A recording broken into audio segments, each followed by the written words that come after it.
बिस्मिल्लाहिर्रहमानिर्रहीम। बनी इसराइल का एक कसाब अपनी पड़ोसी की कनीज़ पर आशिक हो गया। इत्तफाक से एक दिन कनीज़ को उसके मालिक ने दूसरे गांव किसी काम से भेजा। कसाब को मौका मिल गया और वो भी इस कनीज़ के पीछे हो लिया। जब वो जंगल से गुजरी तो अचानक कसाब ने सामने आकर उसे पकड़ लिया और उसे गुनाह पर आमादा करने लगा। जब उस कनीज़ ने देखा कि इस कसाब की नीयत ख़राब है तो उसने कहा, ऐ नौजवान, तू उस गुनाह में ना पड़।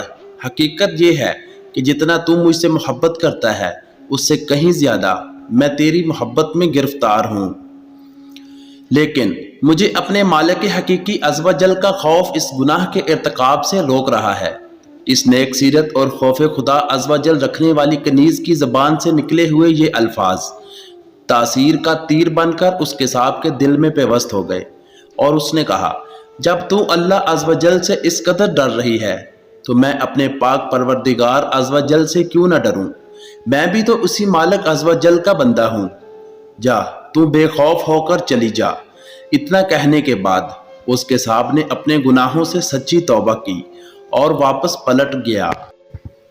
रास्ते में उसे शदीद प्यास महसूस हुई, लेकिन इस वीरान जंगल में कहीं पानी का दूर दूर तक कोई नामो निशान न था।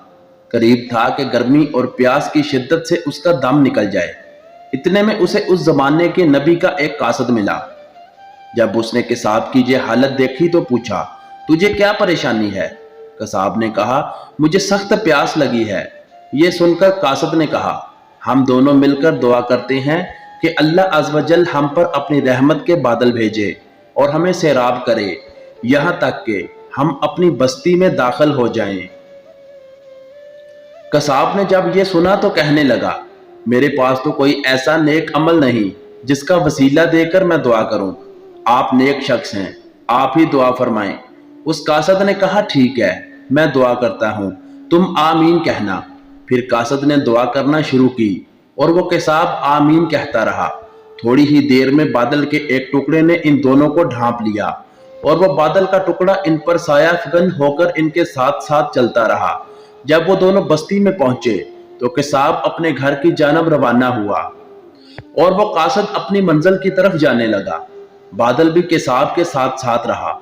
जब उस कासद ने ये माजरा देखा तो कसाब को बुलाया और कहने लगा, तुमने तो कहा था कि मेरे पास कोई नेकी नहीं और तुमने दुआ करने से इनकार कर दिया था।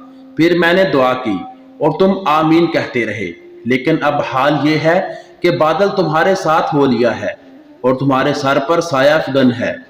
सच सच बताओ, तुमने ऐसी कौन सी अजीम नेकी की है जिसकी वजह से तुम पर यह खास करम हुआ।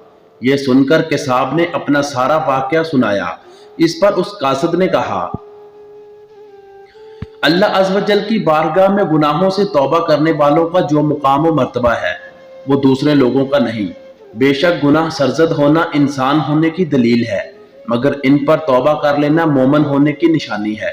हकायत सादी रहमतुल्लाह अलैह।